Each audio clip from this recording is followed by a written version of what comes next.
Okay, so let's move on. We're going to talk about heart blocks, which are the same as atrioventricular blocks or AV blocks.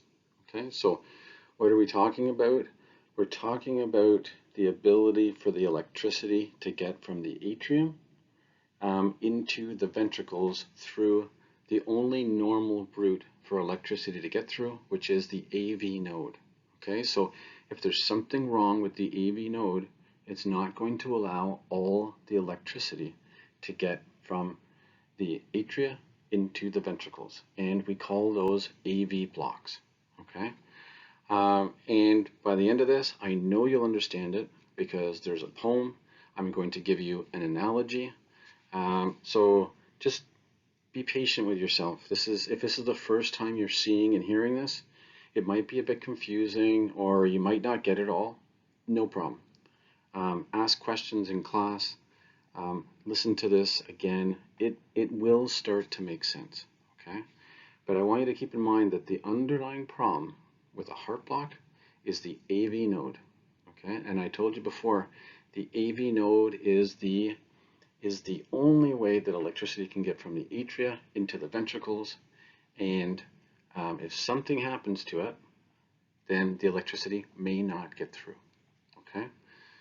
The AV node normally is a great protector of the ventricle as well, right? So if something crazy is happening in the atria, such as atrial fibrillation or atrial flutter, where the atrium is contracting at 300 per minute, whether it's fibrillating or fluttering, the AV node says, I'm not letting all of these electrical signals coming through to the ventricle. I need to protect the ventricle because if the ventricle beats at 300 beats per minute, uh, the person will likely not survive because they'll become hypotensive and then collapse and die.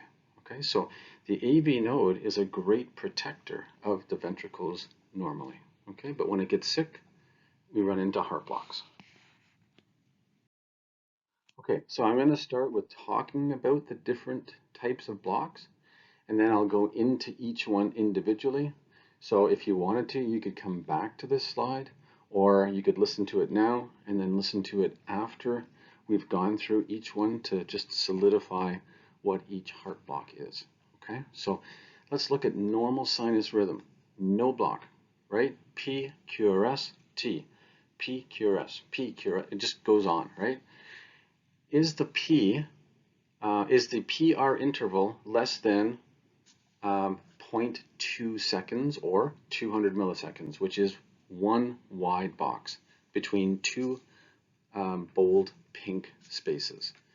If the answer is it's less than 200 milliseconds or 0.2 seconds, then it doesn't have a prolonged PR interval, and we just call it normal sinus rhythm, and there's no block. Okay. Now, I don't want you to think that the other ones aren't sinus rhythm. The beat is still coming from the sinus rhythm. It's just that the electricity is being somewhat blocked at the AV node. Okay, so let's look at first degree heart block.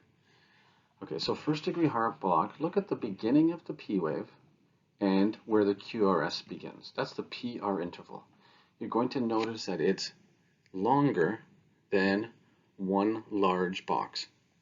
So the time between two bold pink lines, the PR interval is longer, which means that it took the AV node more time to get the electricity through to the ventricle.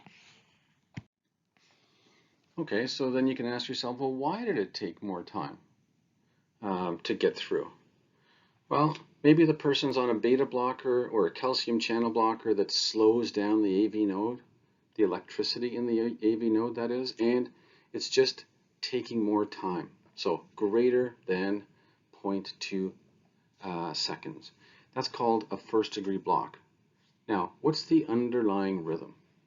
So if you look at this, there's P, QRS, P, QRS, P, QRS. So it still is sinus rhythm. It's coming from the sinus node.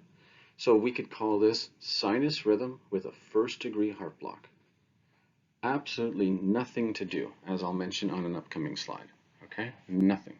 So we often see this with just drug effects, nothing to do. There's no dropped QRSs, there's no missed beats, there's just nothing. Okay, just a prolonged PR. Okay, in second-degree heart block, there's two types. There's second-degree type 1 and second-degree type 2. So let's look at second-degree type 2. So in second-degree type 1, let's start at the second QRS, not the first one. So go across from where it says second-degree heart block type 1 and look at the second beat. Okay, there's a P wave in front of it, and then a QRS, and the PR interval is not prolonged, so the AV node let through the signal. Let's go to the next beat. Okay, look at the P wave. Look at the PR interval between the P wave and where the QRS begins. It's longer. Look at the next one. The third, the third beat in that series, or the fourth beat overall. The PR interval is even longer. And then look at the next one. There is no QRS. The P wave didn't actually get conducted into the ventricles. There's no QRS. So a second-degree heart block type 1 is the P wave arrives at the AV block and it's allowed through. The next one arrives, it's allowed through, but it's slower. The next one arrives, allowed through, even slower, until finally the P wave is not allowed to conduct into the ventricle and there's a dropped QRS. There's no beat. So you can imagine if you felt this person's pulse, all the ones that are getting through, it would be beep, beep, beep, and then suddenly there'd be a missed part because it didn't get through. And then it would start again, beep, beep, beep, and then a dropped beat. Okay, so this is called winky back. Okay, and we'll come back to this. So second-degree heart block type 1, winky back, not terribly dangerous, doesn't need a pacemaker. So it's progressive prolongation of the PR interval. The AV node is getting more and more tired, and it says, I'm not letting the P wave through. I'm going to drop a beat. Okay, let's look at second-degree type 2.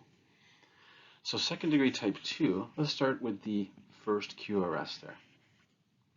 So there's a P and then a QRS, and let's go across the rhythm strip, and there's P's that aren't being conducted. So for example, there's a P wave right after the T wave.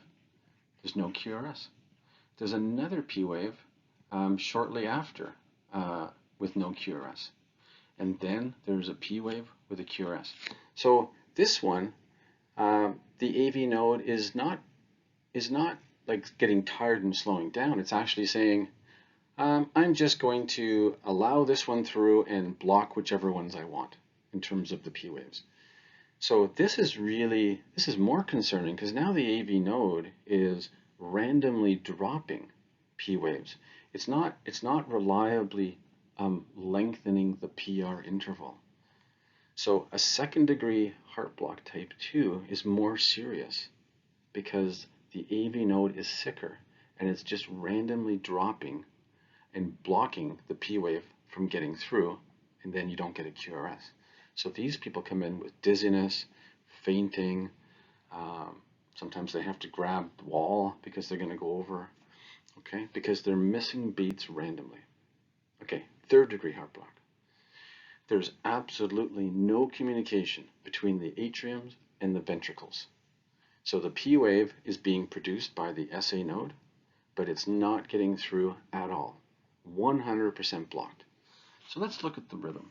Okay, so if we start at the left-hand side, you can see a little P wave there, and then you could say, well, that big wide QRS is part of it. Okay, maybe. And then if you go along the rhythm strip, you're going to see another little tiny P wave, and there's nothing with it. And then there's a P wave before the next QRS, but there's actually a P wave within the T wave of the second QRS.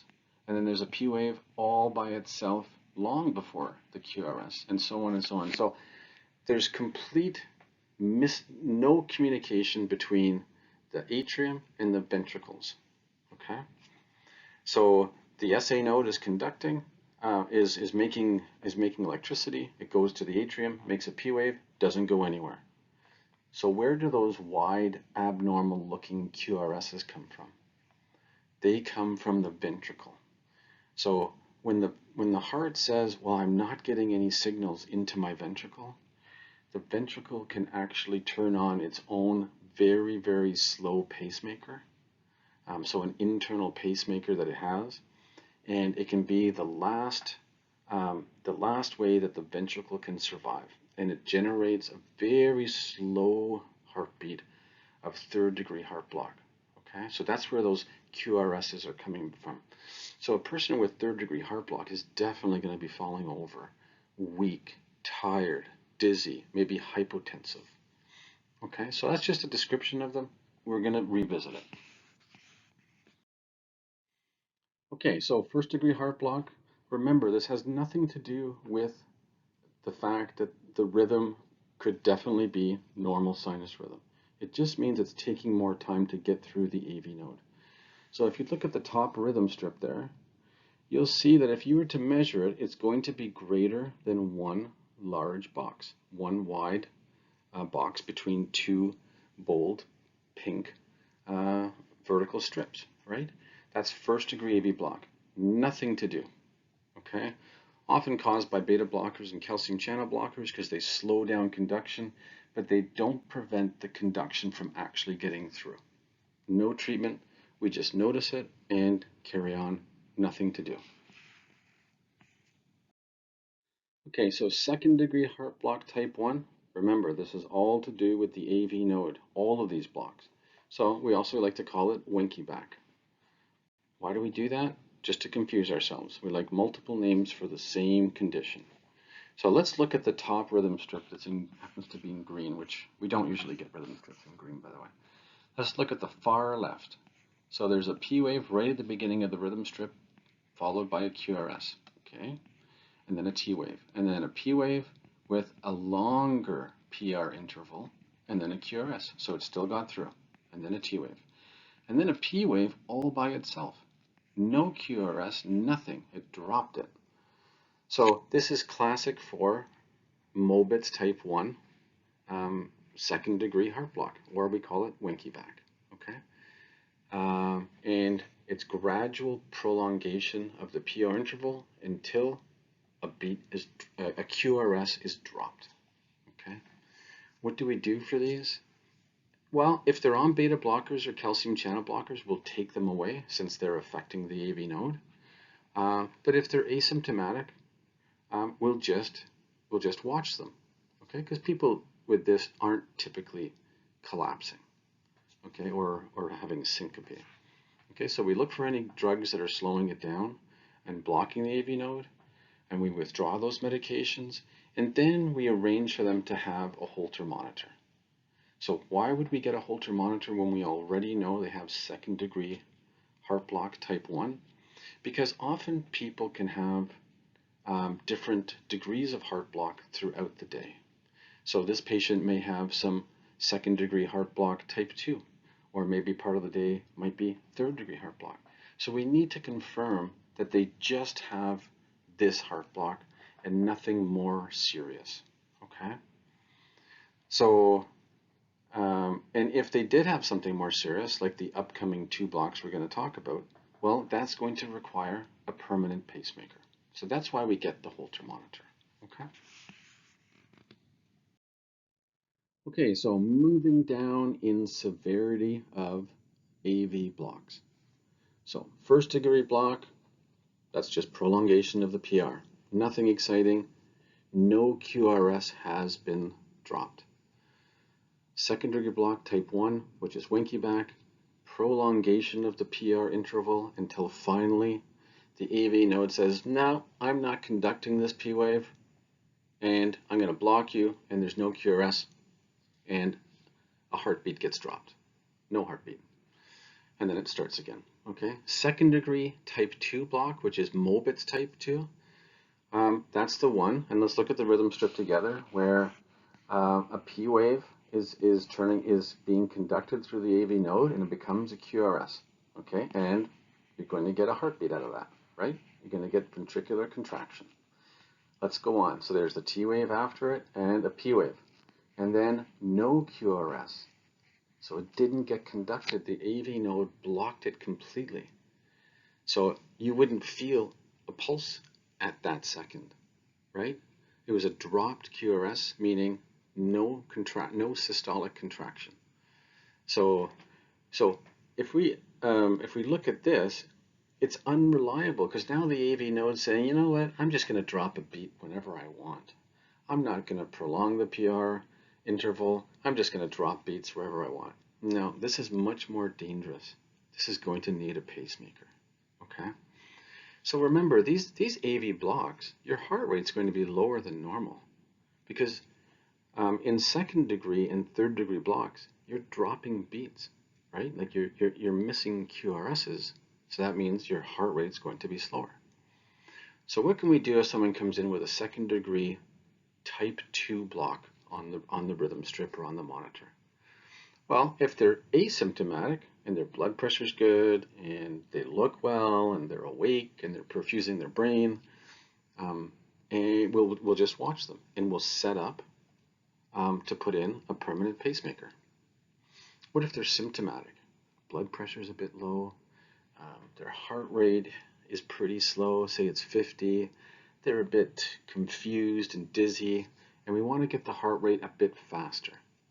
Well, we can give them atropine. That's going to block the parasympathetic system and allow the sympathetic system to turn on, or to be more influential and increase the heart rate. We can directly stimulate the heart with dopamine or epinephrine, or we can put on a transcutaneous pacemaker, meaning a pacemaker that just goes through those electrodes or pads that we put on patients' chests. And I'll show you an image of one, okay? So we can turn a defibrillator into a pacer just by adjusting the knobs on the machine, okay? And we turn up the electricity on the transcutaneous pacemaker, and we can adjust the heart rate, and it's going to send signals right through the chest wall for the heart to contract at the heart rate that we want it to, okay? So a transcutaneous pacemaker only until we can get a permanent pacemaker put in. Because a transcutaneous pacemaker is uncomfortable. It's making your whole left side of your chest contract at whatever rate you chose, at 70 beats per minute. So it's uncomfortable, right? Often these people need pain medication such as fentanyl or morphine because their whole chest is contracting while we're trying to contract their heart. Okay? All right, let's go on here. Okay, so third degree heart block, no communication between the atriums and the ventricles. So let's look at the top rhythm strip there. So there's a P wave, nothing, no QRS. P wave, well, maybe there's a QRS further down, or maybe they're not connected. And there's a QRS, and then we go back, P wave, and then a QRS. So basically the atrium are depolarizing because the sinus node is still working. It's still making P waves. It's the AV node that's totally blocked. And why do we still have a heartbeat? Because the ventricles have turned on and said, you know, I'm not getting any signals from the atria, so I'm going to have to activate my own internal pacemaker and beat at around 20 to 30 beats per minute. So typically in a third degree block, it's a very slow heart rate, 20, 30, 35 beats per minute, okay? And there's complete disassociation between the P waves and the QRSs. So these are typically patients that are symptomatic with falls, collapsing, dizziness, weakness, hypotension. So we can certainly try atropine, and we can certainly try stimulating the heart with dopamine or epinephrine. And we can certainly apply a transcutaneous pacemaker and pace their heart at the heart rate that we want it to go at. But really, all of this is temporary until we can get a permanent pacemaker in, which can sometimes take hours, maybe half a day. Sometimes if this happens in the middle of the night, it might be the next day. Okay. Okay, so this is just a review slide. If you get it, you can skip this slide. If you need reinforcement, let's just do it. So, first degree AV block, just a prolongation of the PR interval, but the QRS never gets dropped, right? So it's always PQRS, PQRS, with just a longer PR interval of greater than one large box, which is 0.2 seconds. Second degree type 1 block, which is Winky back or Mobitz type 1, a gradually increasing length of the PR interval until finally the AV node drops or blocks a beat or drops the electricity coming to it, and there's no QRS complex. Okay, and then the pattern begins again. Okay, PQRS, and then a lengthening PQRS, and then a longer PQRS until finally just a P wave and no QRS. No need for a pacemaker. We just look at drugs that can be removed if a patient's on those medications, beta blockers or calcium channel blockers. Second degree type 2 or Mobitz type 2. Okay, just a normal PR interval, but every once in a while the AV node says, no, I'm not allowing you through. I'm blocking the electricity, and it just randomly drops a QRS complex. This is an indication that the AV node is sicker, and this needs a permanent pacemaker. Okay. Type 3 or third degree block. So there's really no connection between the P waves that are just marching through the rhythm strip and the QRSs that are also marching through, but they're marching to a completely different rhythm. They have no connection to each other, and the P wave is not what's triggering the QRS at all. Third degree complete AV block. Okay, so let's just look at the heart block poem that's available, okay, for AV blocks. We're always talking about AV blocks if we say the word heart block. So if the R is far from the P, then you have a first degree. So if the start of the P to the beginning of the QRS is greater than one large box or 0.2 seconds, you have a first degree block. Okay? That doesn't tell you the rhythm. The rhythm is likely normal sinus rhythm, but you have a prolongation of the PR interval, so it's a first degree block. Okay, the second one, longer, longer, longer drop. Then you have Winky back. Okay, don't know if that rhymes. Anyways, so that's where the PR interval is getting longer and longer and stretching out more and more until finally the P wave isn't conducted through the AV node and there's no QRS. That's Mobitz type 1 a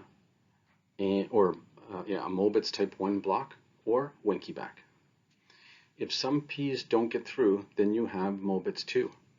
So the P and the QRS are going together, and then suddenly the P doesn't get conducted. There was no prolongation. It was just a sudden non-conduction of a P wave. And that is Mobitz type 2. That's going to need a pacemaker because of the unpredictability. Third degree heart block. If the P's and Q's don't agree, then you have third degree. Well, really, it's if the P's don't get through at all at the AV node, they're 100% blocked because the AV node is sick, diseased, and completely damaged, not conducting. Then the only beats that you see in terms of QRSs are actually coming from the ventricle. Right? That's the last rescue in terms of a pace, an an internal pacemaker that the heart has. Okay? So your heart generally relies on the SA node normally to create the electricity that then goes to the atria and then AV node and then the ventricle. Let's just say your SA node dies. Okay, let's just give an example. It doesn't usually, but let's just say it does. What's going to take over? So if you had a heart rate of 70 from your SA node and we say purposely destroy the SA node, what's going to take over? The atria have their own internal pacemaker that they can take over at a rate of around, say, 60.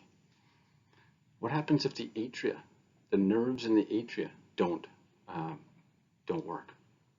Okay, then it goes to the AV node, and the AV node can conduct electricity. It has its own internal pacemaker of around 40 to 50. Okay, what if the AV node doesn't work? Well, there's one last pacemaker, and that's in the ventricle itself at a rate of around 20 to say 35 or 40. Okay, and that's what is happening in a third-degree heart block. The ventricle is the last pacemaker that's working because nothing else is communicating with it. Okay, so the heart actually has lots of backup pacemakers in case the SA node stops working, which makes sense because the heart wants to continue beating. If the heart actually stops beating just because the SA node dies, well then you're dead, right? So the heart has lots of backup pacemakers. Okay, so let's go back to this slide and I'm going to give you an analogy. If this all makes sense, then just skip the analogy, right? But for some of us, analogies can really help to solidify the information. Okay, so here we go. So the first one, let's just say there's two friends. So there's a P wave and a QRS, and they're friends. So in normal sinus rhythm, there's a P and a QRS all the time together. Okay, P, QRS, over and over, and they're closely together because they're good friends.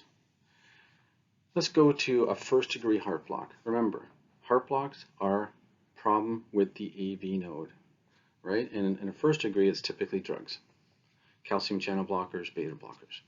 Okay, in the analogy, you're still friends. So the P wave is still friends with the QRS, so they're buddies, but they just need a bit of distance. They've been together too long, so they've just created a bit of distance, but they're totally cooperating together completely. Okay, let's go to second degree AV block type 1. So the friends aren't really getting along, and the P wave sends the signal to the AV node, and the AV node sends it to the ventricles and makes a QRS. Okay, so they're cooperating. But then as time goes on, the P wave is creating more and more distance from the QRS. Okay, until finally the AV node says, no, I'm not conducting, I'm not there anymore, I've dropped the QRS. So basically, the P and the QRS friends are together, they're making a bit of distance, they're making a bit more distance, until finally one of them just leaves temporarily and then comes back and the whole process starts again. Okay? Second degree heart block type 2 is, okay, you're quite irritated with your friend, the QRS, and you're the P wave. And you're together, but you're already very irritable with the QRS. And any little thing that the QRS says to you, you're going to drop it. So, and that's exactly what happens with a second degree type 2 or a Mobitz type 2 is the P and the QRS are together, and then the QRS says something to the P wave, and boom, dropped. No conduction at the AV node. So the QRS leaves the house and then comes back and they start the process again. So there's no warning, there's no prolongation, there's nothing, it's just a complete drop. Third degree heart block is you and your friend are no longer friends, and your friend actually lives in another state. Okay, so the P waves are marching along in the rhythm strip, but they're not conducting to the ventricle, and the QRS, which was your friend, is completely independent, has nothing to do with the P wave at all. It's actually the QRS is being created within the ventricle itself. Okay, so I hope that analogy helps. Hopefully it makes sense. Okay, so whether it's the poem or the analogy or just straight understanding of it, I hope you get heart blocks.